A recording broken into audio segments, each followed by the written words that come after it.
Assalamualaikum warahmatullahi wabarakatuh. Kita berjumpa kembali. Alhamdulillah Rabbil alamin. Allahumma shalli ala sayyidina Muhammadin al-fatih lima wal khatim lima sabaq nasirul haqqi bil haqqi wal hadi ila siratikal mustaqim wa ala alihi haqqa qadrihi wa daril azim. Ma ba'du.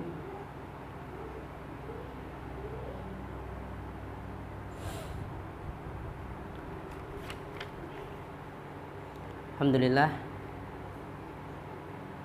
kita bersyukur kepada Allah Subhanahu wa taala. Kita ucapkan selawat serta salam kepada baginda Nabi Muhammad sallallahu alaihi wasallam. Selanjutnya dari episode kemarin, yaitu Fadlul Alim alal abidi ka fadli alal adnakum, sabda Rasulullah sallallahu alaihi wasallam. Ini lanjutannya adalah qala al-Ghazali fanzur kaifa ja'ala al-ilmu muqarinan li darajatin nubuwah. Jadi Imam Ghazali kan pandang, jadi sidin perhatikan bagaimana dijadikan ilmu itu sebagai sesuatu yang seiringan terhadap derajat kenabian. Nah, jadi nabi tadi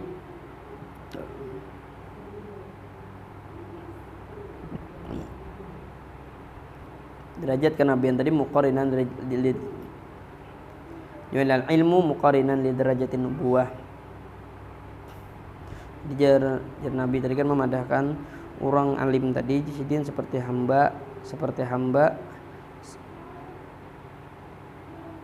atas seorang hamba lal abid kafatli seperti keutamaanku atas orang yang di bawah ke orang yang berilmu tadi. Nah, bedanya lawan orang yang ada berilmu. Kemudian jadi itu dimaksudkan Imam Ghazali tadi itu. Wa kaifa hutta rutbatul amalil mujarradi anil ilmi wa in kana al abidu la yakhlu an ilmin bil ibadati allati yuzibu 'alaiha walau lahu lam yakun ibadatan. Nah, kaifa hutta rutbatul amali, bagaimana diturunkan derajat amal al mujarradi anil ilmi, yang kosong dari ilmu. Nah, wa in kana al-'abidu la yakhlu an ilmin bil ibadati allati yuzibu 'alaiha. Dan jika seorang ahli ibadah tadi tidak pernah kosong daripada ilmu dalam ibadah nang inya rutinkan atas alaiha, atasnya ibadah tersebut, walau lahu lam takun ibadatan, dan andai saja tidak ada ilmu itu, lam takun ibadatan, maka amal itu tidaklah berwujud sebagai ibadah. Nah, jadi ketika berwujud amal tadi sebagai ibadah tanpa ilmu. Qala sallallahu alaihi wasallam, qala Nabi sallallahu alaihi wasallam, manintaqala disidin liyata'allama ilman ghufira lahu qabla ayakhtu. Wa qala sallallahu alaihi wasallam, manintaqala, bersabda Nabi Muhammad sallallahu alaihi wasallam, siapa yang berpindah atau maksudnya tadi ay tahawwala masyian aw raqiban min mahallihi ila mahallin akhar, yakni maksudnya intaqala tadi pindah atau menjajakan kakinya misalnya dari rumah ke tempat menuntut ilmu, atau memakai kendaraan dari rumah dari tempatnya tadi menuju tempat yang lain, dari rumah asalnya tadi, atau menuntut ilmu di tempat sini karena menuju pulang tempat yang lain gitu. Nah, menuntut ilmu, nah dia ke tempat yang lain, maka pergerakannya tadi tapi tadi gunanya tadi kan liyata'allama ilman min ulumi syar'iyyati, daripada ilmu syariat atau ilmu agama. Ghufira lahu,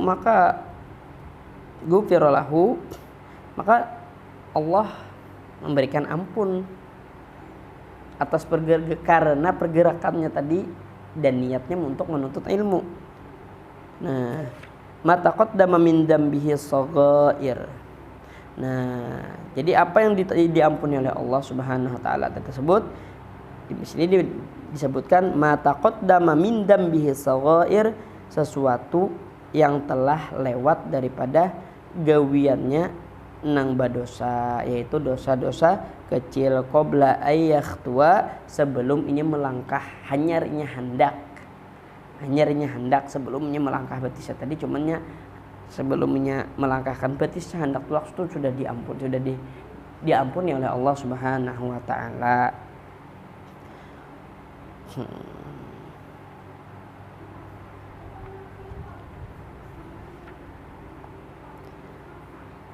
Ayat tua. Jadi ay khutwatan min maudhihi idza arada bidzalika wajha Allah taala.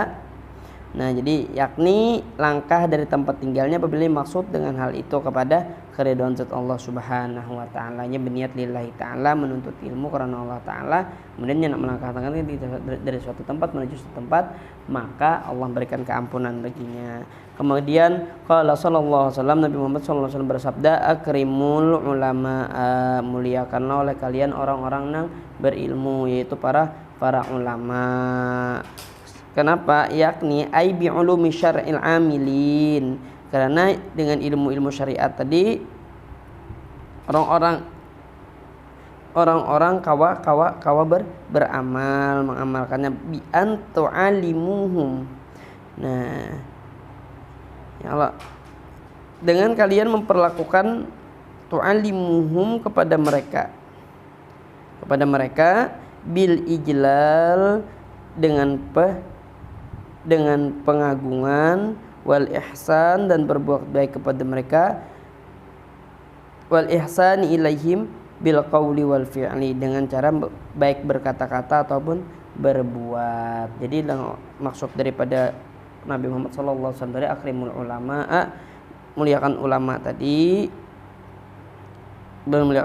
itu dengan cara mengagungkan mereka dan baik kepada mereka, baik secara ucapan maupun secara perbuatan. Fa innahum indallahi kurama, maka sesungguhnya mereka ulama tadi di sisi Allah adalah mulia, al mukhtaruna, ya ini orang-orang yang dipilih, mukramuna, lagi orang-orang yang dimuliakan, indal malaikati, di sisi malaikat Allah Subhanahu wa taala. Nah, jadi itu tadi. Wa an Nabi Hurairah radhiyallahu anhu sami'tu Rasulullah sallallahu alaihi wasallam yaqul idza tahaddatsa al-alimu fi majlisi bil ilmi wa lam yadkhulhu hazalun wala laghun. Dari Abi Hurairah di sini memadahkan, aku ini mendengar dari sidin qala sami'tu Rasulullah sallallahu alaihi wasallam yaqul, pernah mendengarkan Nabi menyabdakan sidin, idza tahaddasal alimu, apabila seorang alim tadi berbicara, fi majlisihi bil ilmi, di dalam satu majelis tadi akan dengan satu ilmu, dan ia tidak walam yadkhulhu hazalun wala laghun, dan inya tadi tidak pula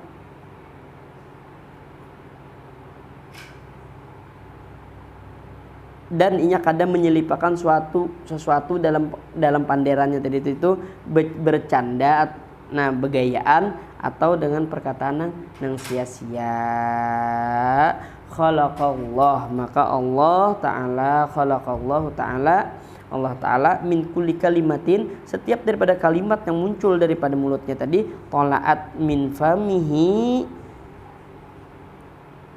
Allah yang muncul daripada mulut tadi, malakan satu orang malaikat, yastaghfirullah lahu, memintakan ampun baginya orang alim tadi, walisamihi, dan bagi orang yang mendengarkan perkataan-perkataan hikmah baik berupa ilmu dan lain-lainnya dari mulut orang alim tadi, ila yaumil qiyamah, sampai hari kiamat. Fa idza sarafu maghfurina lahum. Nah, lalu apabila mereka beranjak pergi, maka mereka pergi seraya diberi ampunan bagi mereka. Tsumma qala humul qaumu la yashqa bihim jalisuhum. Kemudian Nabi bersabda, humul qaumu, mereka adalah kaum, la yashqa, yang tidak celaka, bihim, dengan sebab mereka, jalisuhum, yaitu teman duduk mereka, yaitu mereka yang orang yang berpanderan, bergaul kepada ulama. Qala sallallahu alaihi wasallam, man nazara ila wajhil alim nazratan. Nah, tadi alim nazratan ay wahidatan fa fariha biha bitilkan nazrah. Jadi Nabi SAW itu bersabda, jadi siapa saja yang memandang kepada wajah orang alim satu kali pandangan aja tercangangi, maka fafariha biha. Nah, maka orang tadi bila memandang orang alim tadi hatinya itu bahagia. Bitilkan nazar, dengan satu pandangannya tadi itu tuh, khalaqallahu, menciptakan oleh Allah, mintilkan nazarati, malakan daripada demikian pandangan seperti itu, malaikat yastaghfiru idzalikal malaikat tadi memintakan ampun lahu baginya an-nazir, orang yang memandang tadi, ila yaumil qiyamah, sampai pada hari kiamat. Nah, maka Ali bin Abi Thalib yaqulu nazara ila wajhil alim ibadatun wa nurun fi nazari wa nurul qalbi. Nah, jar Sayyidina Ali memandang kepada wajah orang alim tadi satu ibadatun wa nurun, dan cahaya fin nazari, dan cahaya pada pandangan tadi, wa nurun fi qalbi. Nah, jadi memandang wajah orang alim tadi itu adalah satu ibadah dan menjadi satu cahaya yang mana masuk kepada pandangannya tadi, dan cahaya tadi masuk juga di dalam hati yang memandang orang alim tadi. Nah, fa iza jalasal alim lil ilmi kana lahu bi kulli mas'alatin qisarun fil jannah. Nah, apabila duduk oleh orang alim untuk membicarakan satu ilmu, kana lahu bi kulli mas'alatin, karena adalah bagi orang alim itu dengan satu masalah tadi, inya akan mendapat satu qisarun, istana fil jannah, di surga. Nah, jadi itu tadi orang alim tadi itu istimewaan memandang orang alim, keistimewaan memandang orang yang berilmu, keistimewaan memandang orang yang tuan guru tadi, tapi dengan pandangan bahagia, dengan pandangan cinta. Nah, jadi itu dulu yang dapat ulun sampaikan. Mudah-mudahan kita kaum mengamalkannya, mudah-mudahan kita diberikan keberkahan oleh Allah Subhanahu wa taala, dan mendapatkan keberkahan dari Rasulullah, dan mendapatkan keberkahan dari guru kita, amin amin ya rabbal alamin. Wa afu minkum. Wassalamualaikum warahmatullahi wabarakatuh.